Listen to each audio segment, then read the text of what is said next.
The Indiana Pacers and Oklahoma City Thunder are currently tied 1-1 in the NBA Finals, and I just want to give my thoughts on game 1 and 2 of those.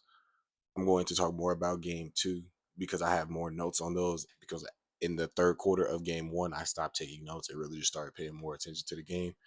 But with that being said, I will start in game 1. And what everybody was talking about in game 1 was one, the miraculous comeback and the big shot hit by Tyrese Halliburton, and then the turnover margin, how OKC dominated 44 minutes of this game. Now, as you can see, if you watch the game, you could see that the Pacers came out in a lot of nerves. You could be seeing Obi Toppin had a stretch of like 4 to 5 minutes where he was terrible. He had like 3 turnovers in those minutes. Miles Turner was struggling, kept bringing the ball down to his chest, and that was leading to a lot of turnovers off of strips from the smaller OKC guards every time he brought it down to his chest.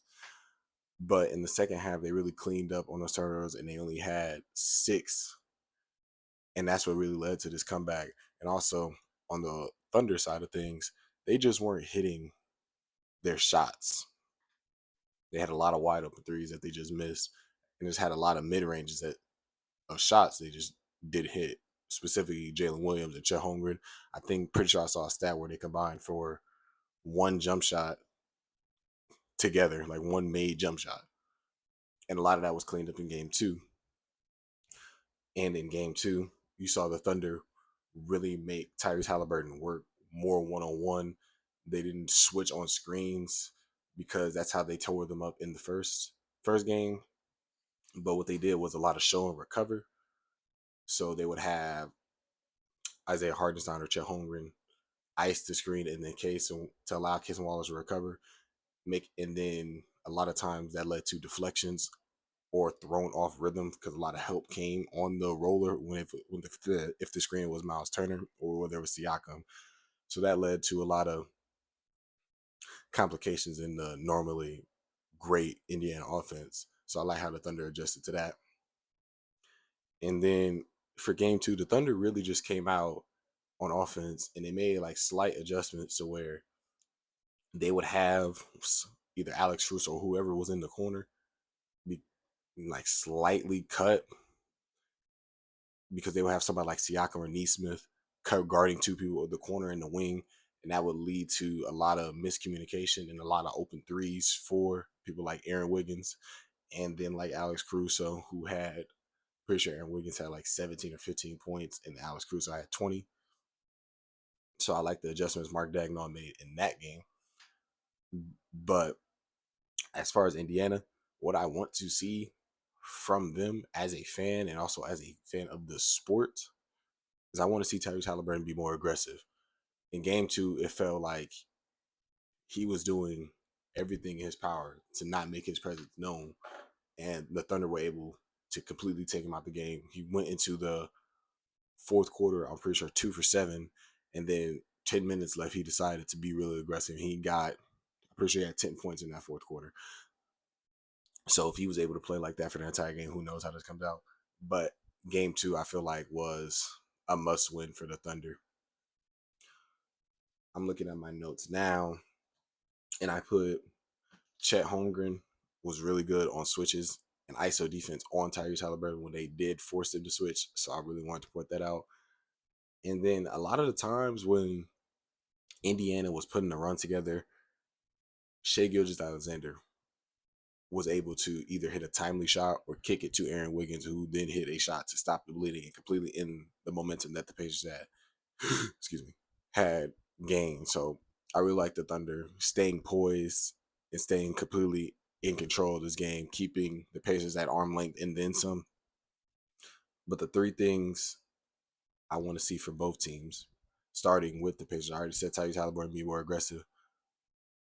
I want to see Miles Turner and Siakam really play more physical in the paint.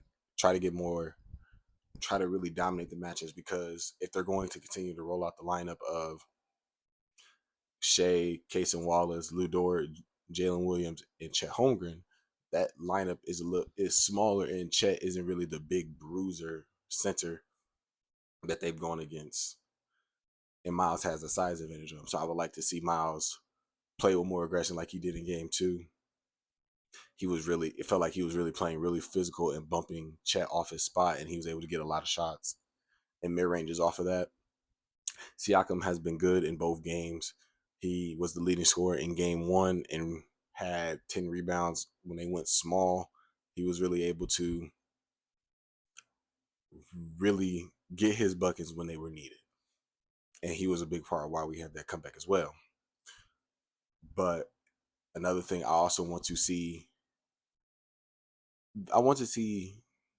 Neesmith and Nembhard pick up Shea Gilgeous-Alexander a little bit lower.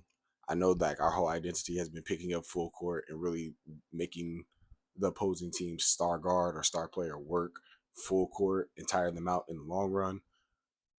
But that hasn't really worked on Shea because he is really getting by them really easy, and that forces the defense to collapse. And then that leads to an Aaron Neesmith game, or in game one, a Lu Dort game where they both hit 5 threes on really good efficiency. So I understand we want to live with those shots, but OKC is really tearing it apart now. And then they had the better jump shooting game in game two. And then as another thing in game one, rim pressure. We really started making our comeback when we was able to get 2 feet in the paint and kick it to Aaron Neesmith, Andrew Nembhard, and et cetera, et cetera. And that's when we really started hitting our shots, because in game one, we shot the skin off the ball. And then game two, those shots really weren't as falling. So our offense stalled out because we felt like we were just chucking threes. We shot, I want to say 41 or 43s in game two and only made 14 of them. And then if I look here,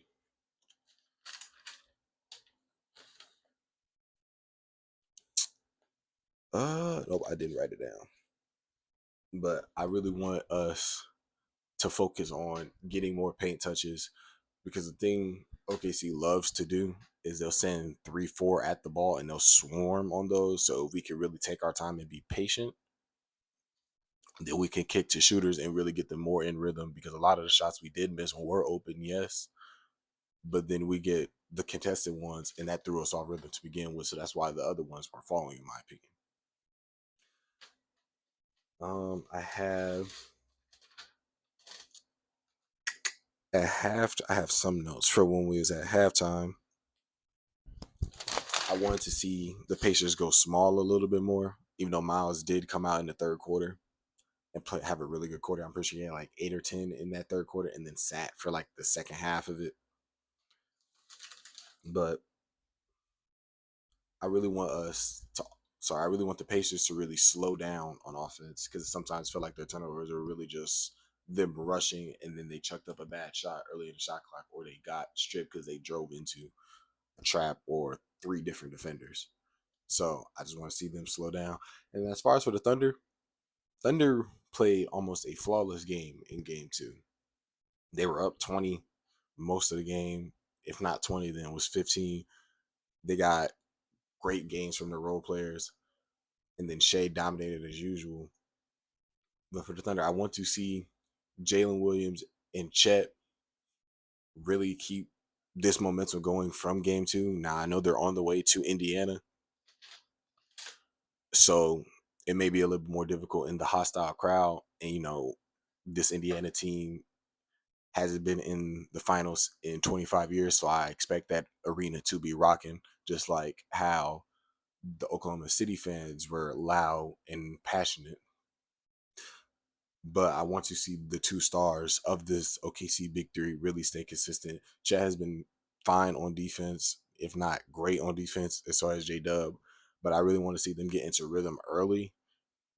And if they do, that would make things a lot more easier for them on offense and make things easier for their superstar MVP player in Shea Gilgeous-Alexander. And then also, I really want to see them run the double big lineup a lot more, because in game two they ran it more and everything worked out so much better. Like the offense looked so much better with Isaiah Hartenstein in the game, because he was able to really impact the game, one as a screener, and then two as a short roll passer. He had that one lob to Chet off of a screen and roll, and then he found him on the backside in a dunker spot.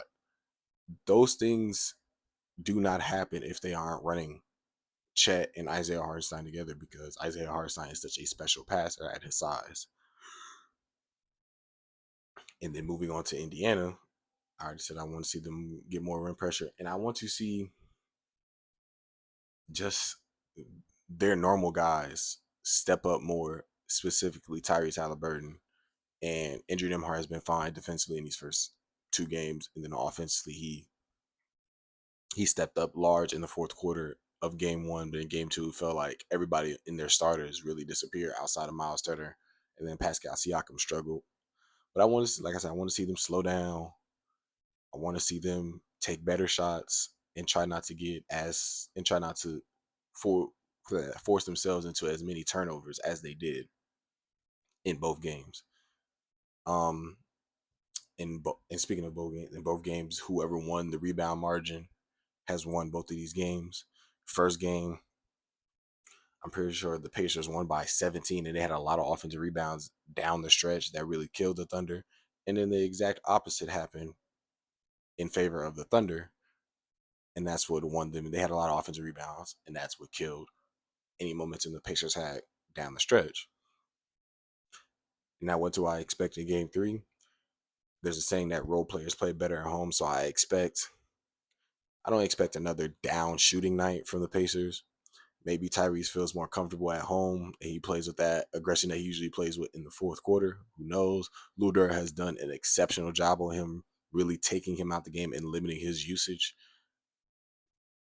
But I expect Aaron Nesmith and Andrew Nembhard to really step up in this next game and maybe even both have 15 to 20 point games. And then also, I don't expect OKC to have the great shooting night they had, not to that extent. Like, I'm pretty sure they shot like 45% from three, and then like I said, Aaron Wiggins and Alex Caruso had their 15 and 20 point games. But I do expect another game of Shea dominating. I expect another game of Chet dominating as well, just because it felt like he was a lot more comfortable. And then in game two, Jalen Williams started off a little bit rocky, and then Mark Daigneault sat him and then rolled him out with the second unit, so that allowed him to get more rhythm, and that was better down the stretch. So I wouldn't be surprised if I saw Jalen Williams more with the second unit, so he can be comfortable and really get himself into rhythm. But I also want to see Shea not try to kill the Pacers as a scorer, or more as a playmaker, and really break down his defense. Because if they continue to do that like they did in game two, they are going to win this series pretty easily, because in game one, they only had 13, 14 assists as a team. And the Pacers did a really good job of limiting them to spreading the ball around and just had them play a lot of one-on-one, which is not what the Thunder want to do. And in game two, the Thunder came out and really established what style of basketball they wanted to play. But overall, I have the Pacers winning game three at home, and then maybe the Thunder win game four, because it's a must-win game for them. You don't want to go down 3-1 in the finals, of course. We've only seen one team make that comeback, wink.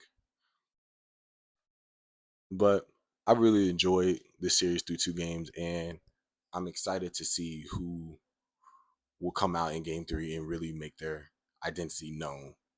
Overall, that's been my thoughts on game one and two, and I'll see you after game three.